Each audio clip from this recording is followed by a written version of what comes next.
good morning to all the students. Today I am going to just present a topic balance scorecard. You know that it is one of the important topic in which you will learn about that how the companies actually use the balance scorecard in their systems for appraising the performances. This is a kind of a tool with which you cannot only measure the performance of the individuals, even you can measure the performance of the organization as a whole. The balance scorecard method is based on the four important parameters. These are financial, customer satisfaction, business processes, learning and growth. Like when the company is doing good in all these four parameters, and whenever there is a proper balance maintained in between these four parameters, it seems as that the company is really doing well with all the kind of the parameters. The first parameter is the financial, like if the company ROE, like if the company market share is all good and the profit statements are also very good, so it shows that company is doing well into the financial domain. The second perspective is the customer satisfaction. If the customers are satisfied with its products, so it shows that company is really doing well in the customer perspective also. Then business processes, like this perspective provides data regarding the internal business results against measures that lead to financial success and satisfied customers. So the company should always do something great, and there must be some improvement in the business processes.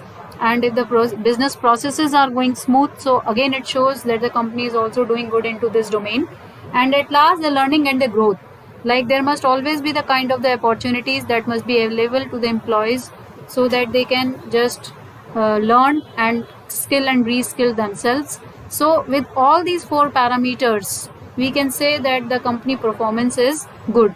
So the balance scorecard is a method that includes and covers the following people also, like it includes the customers, the stakeholders. It measures the performance from all the angles, from all the perspectives. It includes the strategy also. It includes the operations of the business, that how they are going on. Even it includes the capabilities of the organization in terms of its infrastructure, in terms of its other requirements. Even it highlights the stakeholder contribution also. So whenever the company's performance is measured from all the aspects available, so that can be called as the tool, which can be called as the balance scorecard.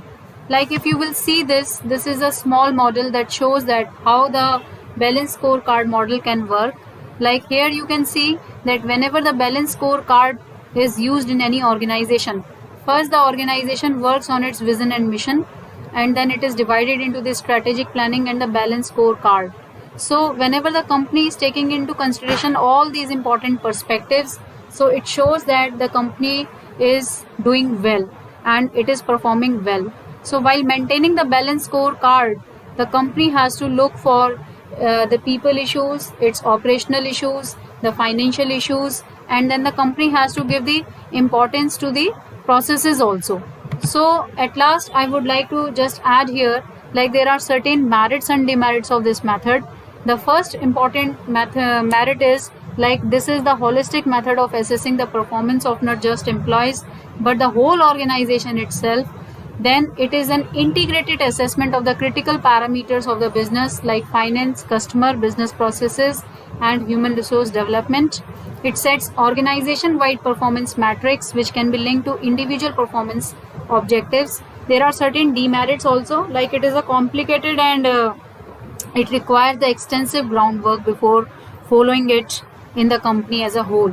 There are many organizations, those who have not gained by implementing the balance scorecard. We need the people, those who are expert into the domain of using the performance appraisal methods.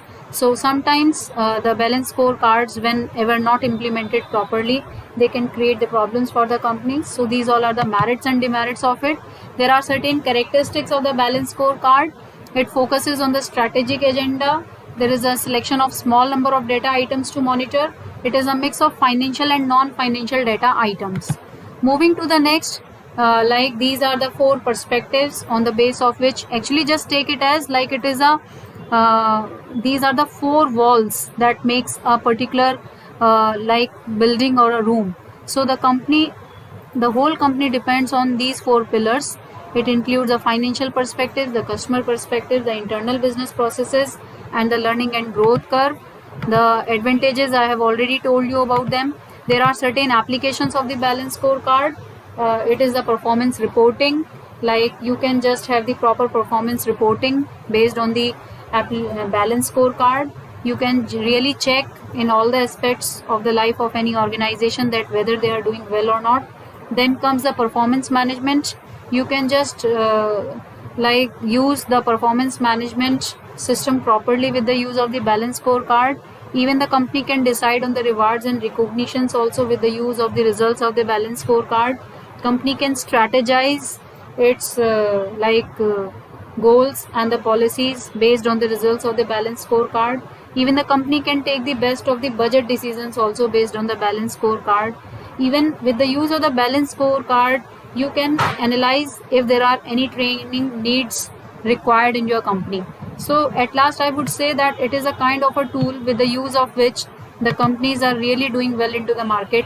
Most of the companies, the big business houses, are using the balance scorecard as a modern tool of appraising the performance of not only the individuals but the company as a whole. Thank you.